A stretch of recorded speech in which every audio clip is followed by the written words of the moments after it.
Okay, Tank here. I have Gemini's account while he's gone, so I'm going to do something that I've been meaning to do for a long time, and I'm going to try to roll along here.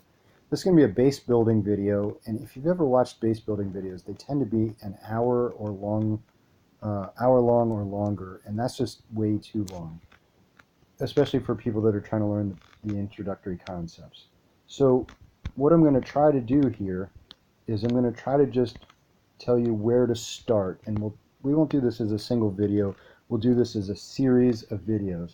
So for Town Hall 7 and Town Hall 8 bases, this is how I build bases, and I always start at exactly the same place.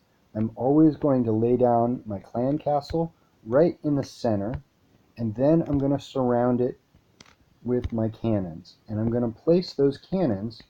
I'm going to just knock them out so that they're right on the CC ring.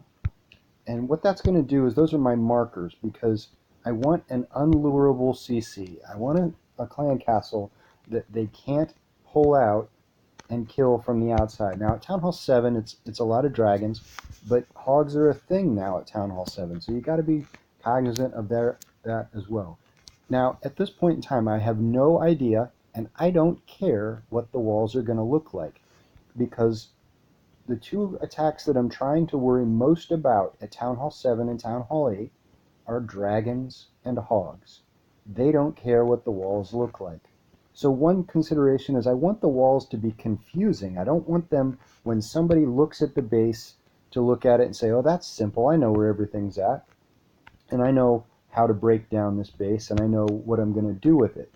So I'm just going to take my point defenses and I'm going to scatter them around right now. I'm just going to lay them out on the field, and later when I fill in the walls, I'm just going to kind of group everything into groups of about 3 or so.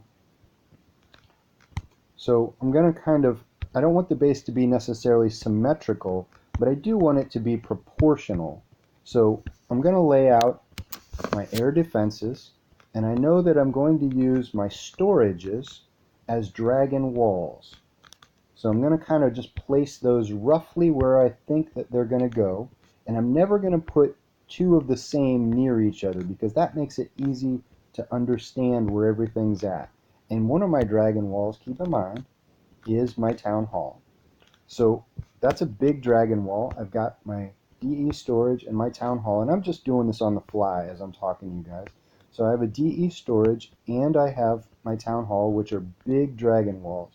So what I'm going to do is I'm going to use those to guard the back side of my sweeper. Now at this point, nothing that I have laid is in its final position at all in any way, shape, or form. So keep that in mind.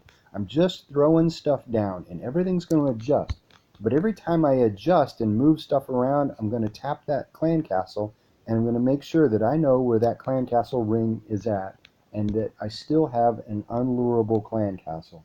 So at this point, I think that I have a rough idea of how this base is coming along. Now, the back side of the sweeper is where they will try to tend to attack from, but I'm going to make that a little bit bigger. What I'm going to do is I'm going to put some things out here, some trash buildings out here, so that the time of flight for dragons and balloons to get to this back side of the sweeper is going to be long.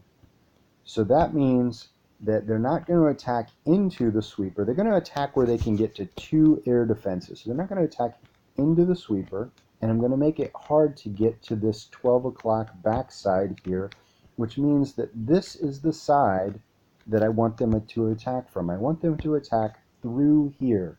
And so what I'm going to do is I'm going to place some breadcrumbs here, meaning I'm going to place a couple defensive buildings so that when balloons path, they're going to path here, here, here, and then around. So I can put some things in here. And again, I see that things are getting a little bit tight here. That's fine. We're going to adjust all of this, but I want the balloons to have a path to follow that does not get them into my air defenses. Now I can go ahead and put something else. I'm going to put another wizard tower back here, and that's covering my ADs, but it's not part of that path that I've already built. When I move things, I'm going to tend to move them out and not in from the clan castle, so that I maintain that unlurable clan castle that I have. So I have all of these things starting to come into place. My last consideration is my king. And I don't, if the pathing that I'm concerned about is to come in from down here by the cannon and to come into the center here in between these air defenses, then I don't want anything that's going to encourage that. So what I want is my king to be off-centered, off to one side, maybe over here, where that little moving guy is going to catch the attention of some of the dragons, and he's going to go ahead and take care of them. Again, the other attack I'm concerned about is hogs, and we're going to talk in the next video about what we're going to do about hogs, but it's also very similar. So this is the beginnings of putting together a base. The first building I drop is the clan castle. Then I start and I set the perimeters of my unlurable CC, and then I start filling in the blanks. And I don't, if I have an idea of what I want the base to look like, then I might start with that to begin with. But generally, I'm just going to go ahead and start free flow moving here. So when we come back in the next episode, I'll have flushed this base out just a little bit more, and you'll be able to see that I've adjusted where certain things are at, and that I've begun to fill in some walls. And then we're going to talk about what we call the trash ring, which is those non-defense buildings that we put around the outside of the walls. So this is the beginnings of base building. In the next video, we'll fill out how we place walls in the trash ring, and in the third video, we'll talk more in depth about trap placement.